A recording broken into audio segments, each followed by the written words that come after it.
Good morning. It is good to see your shining faces this morning. I had a teacher in school who used to greet our class that way just about every single day. She was so nice. She was one of those teachers that really made you want to have a brighter disposition about you. I do sometimes wonder, though, how she was able to say that to us day after day with a straight face. In those days, we were in elementary school. We had reached that point of elementary school education where we were doing class rotations. So we would spend the morning with one teacher and then spend the afternoon with another teacher. And this particular teacher would get us for class right after we'd just gone to lunch and gone to recess. We would arrive in her desks. We would be there, sitting there, sweaty and wound up and not at all ready to learn. And she would look out at us and she would say, "It's good to see your shining faces." I'm not sure how she did that, but she really seemed to mean it. I'm not sure how the Apostle Paul does it either, but he really seems to mean it too when he looks out at the Corinthian church in his mind's eye, writing these letters to the Corinthians.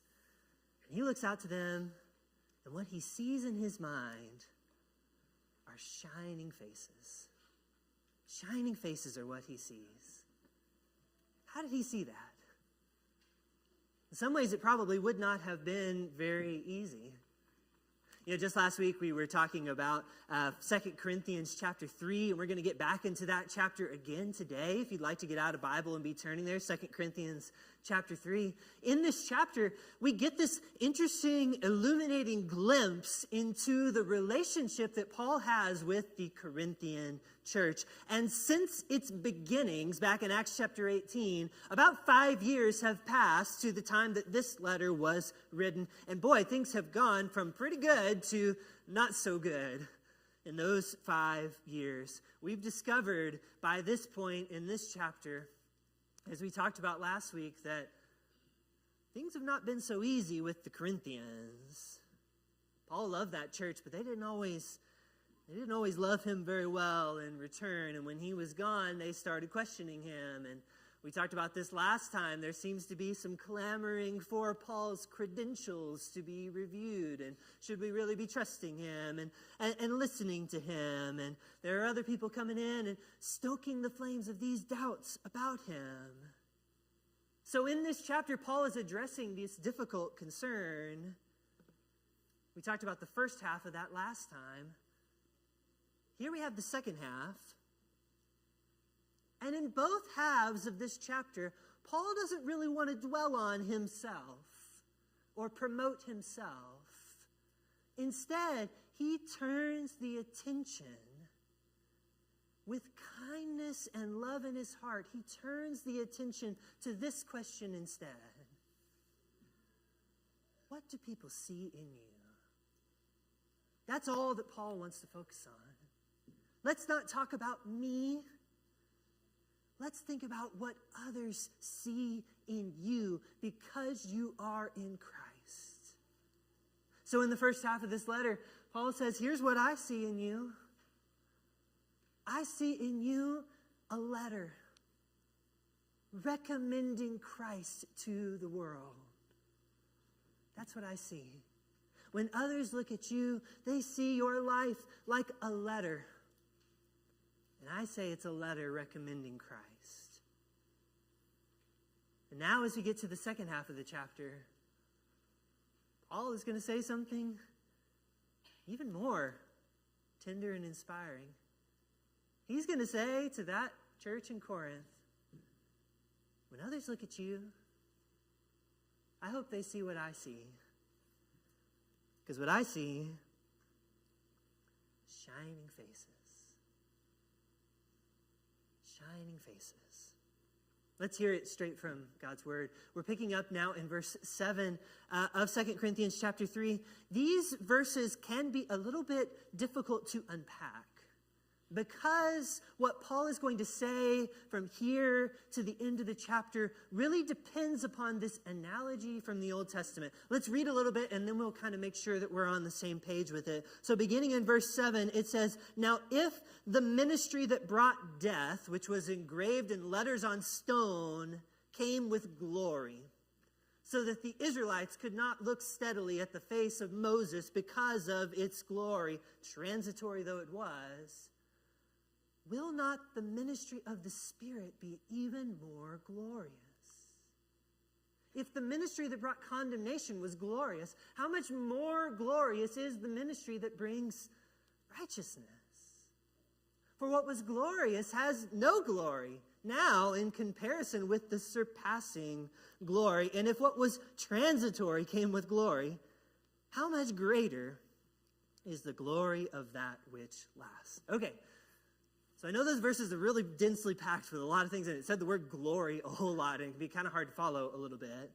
To some of us, it might seem a little bit difficult to understand what he's saying here. But what Paul is doing is he's making an analogy from that very same passage in the Old Testament that Jason just read for us just a moment ago from the book of Exodus. You see, in the book of Exodus, as that book is coming to a close, as God has used Moses to bring the Israelites out of slavery in Egypt, and God has also used Moses to go up on Mount Sinai and receive the 10 Commandments as part of a covenant that God is making with the people of Israel. God has used Moses actually twice now to go up and receive the commandments of the Lord written on stone. As God did that, God reveals his glory to Moses in a spectacular way. We read this in Exodus 34, but I want to see it again. When Moses came down from Mount Sinai, having received those 10 commandment tablets the second time, he doesn't even know it, but his face is shining. His face is radiant because he has spent this time with the Lord. And so when he comes down from the mountain and Aaron, his brother, also the high priest, and the Israelites with him see Moses, they're terrified by him. They're shocked because they don't expect to see what they're seeing before their eyes. Moses coming down the mountain from being with the Lord, and his face is glowing. It's radiating the glory of the Lord. It's written all over his face. So Moses, when he realizes this, he calls them to him anyway. And they come to him. And he speaks to them. And then the rest of the Israelites come to him. He gives them the commands that the Lord has given to him on Mount Sinai. Exodus says that when Moses finished speaking to them, he put a veil over his face. But he would take that veil off when he goes back into the presence of the Lord. And he would take that veil off when he was revealing the word of the Lord to the people that came out to him. Because his face was glowing, shining face with the glory of the Lord. So that story right there is really the backbone of what Paul is talking about as he continues to turn the Corinthians' focus away from their issues and concerns that are of lesser importance and back to the bigger question. What do people see in you? Paul says, look, when God made that covenant with Moses at Mount Sinai, which, by the way, was a covenant that we did not keep because we couldn't live up to its words. That's why Paul calls it like a covenant, a ministry that brings death. He says, even when God brought that covenant that ended up not being life-giving to us because we couldn't obey it, even then, that covenant came with such glory that one look at Moses, you could see it all over his face. His face was shining for having received the covenant and been in the presence of God. And if that was true for a covenant that actually brought death and condemnation to you,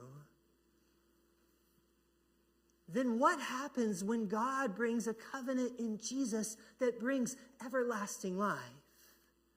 how much more will those who have received it, how much more will their faces shine with the glory of the Lord? In that story in Exodus, Moses actually puts a veil over his face unless he's speaking to God or speaking to the people. But as Paul continues to encourage and affirm the Corinthians, he actually says that some things have now changed. He points to three things that have changed. First, something that was temporary then is now here to stay. Moses' face may have glowed for a little while with the radiance of the glory of God. But now in these last days, with this new covenant, God's glory has come and it's here to stay. It is a glory which lasts. Something temporary has become eternal now in Jesus. Second thing that has changed, something that was individual is now not just for one. You remember when Moses came down from the mountain, his face glows. But it's just Moses whose face is shining. But now as Paul continues to speak and encourage the Corinthians, you're going to see this in just a moment. Paul says, we all share in what Moses once experienced. What was once just for one is now for many. And the rest of what he says is important too. What was once veiled is now revealed.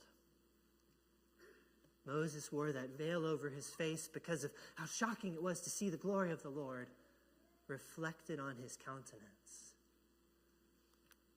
But what Paul says now, getting back now to 2 Corinthians 3, picking up now in verse 16, he says, whenever anyone turns to the Lord, it is like that veil that covered Moses' face is taken away. For the Lord is the Spirit, and where the Spirit of the Lord is, there is freedom. And we all, who with unveiled faces contemplate the Lord's glory, are being transformed into his image with ever-increasing glory, which comes from the Lord, who is the Spirit. So, what do they see in you? What do people see in you?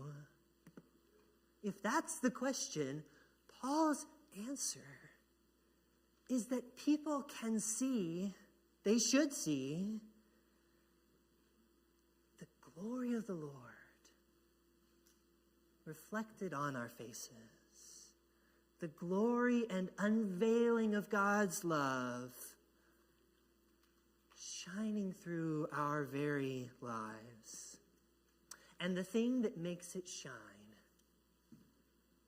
the thing that makes our faces shine, is when we are being transformed into the image of Jesus Christ. As Christ sets to work on our hearts, shaping our lives to look more like him in word and in attitude and in action, that's when your life shines with the glory of Christ. I love the way that verse talks about an ever-increasing glory, as though bit by bit, over time, we grow. And bit by bit, over time, the glory of Christ shines brighter in our lives if we let Christ keep transforming us. Paul says, what I see, when I see you, shining faces. Question for us today is your life shining? Do we go through this world that we live in with shining faces, unveiling the glory of Jesus? What do they see in you?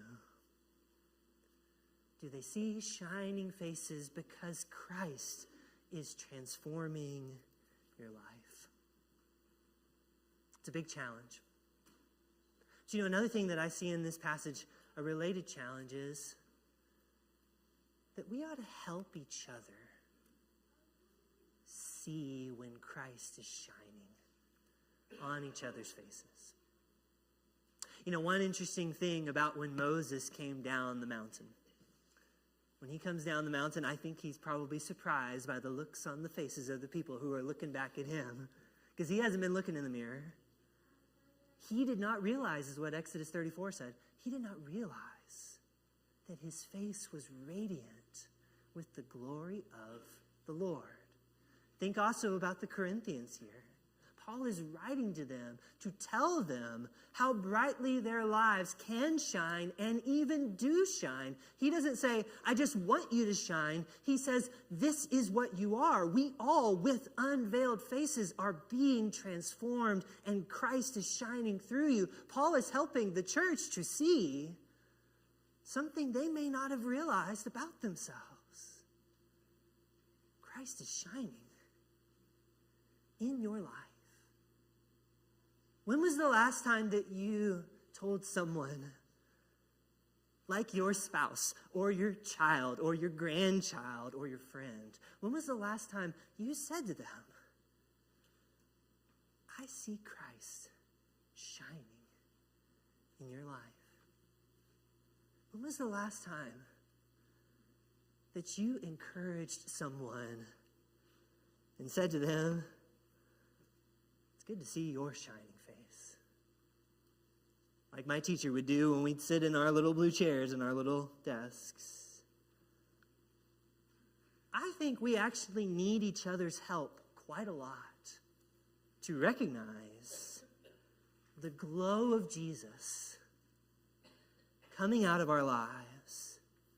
We need to help each other point it out and say, look, what you just did, what you just said, it was shining. And that's Christ in you. Think about the ways that people in this congregation go out every single day and make a difference in people's lives at their work. That's Christ shining through them. We can encourage that. We can support that. I see Christ in you. When you're kind to the kid at school that other people don't show a whole lot of kindness to. When you do your best on your homework instead of copying a friend or just letting AI do it for you. When you're concerned about the poor and the stranger and the lost, the people that don't know Jesus yet. When you fill up a Pyrex and deliver a dessert. When you say, how can I help? And you really, truly mean it. When you sit with a friend and you might not have the words to say, but you know they need someone to sit there. And you're there. Shining faces. These are shining faces. I really think, honestly, we don't realize the shine on our faces as Christ is working in us. I should tell you more. I should tell my family more. We should tell each other more. When you see someone show patience, you should tell them. That's Christ in you. We should try to remember when we do things for the right reasons, even though nobody's ever going to see it. That's Christ at work. When you do something no one expects you to do, and you go the extra mile, that's a shining face. Living by the golden rule in a world that says, what about me? Shining faces. We all says, verse 18, with unveiled faces can reveal the glory of Jesus. You might be surprised to know how often that you do. We would be surprised a lot less if we helped each other to see it. So why don't we do that this week? I wonder if you could find one time this week to say to somebody else, it sure is good to see your shining face. To remind them that Christ really is at work in their life, and people can see it. A lot of times as we go through life, we can get very discouraged because our growth in Christ is not just like a linear thing. I know this passage talks about growing in ever increasing measure in the glory of Christ shown in us. But I don't know, from my personal experience, sometimes I'm taking a couple of steps forward and then a few more steps back. And you can kind of feel like you're not making any progress at all.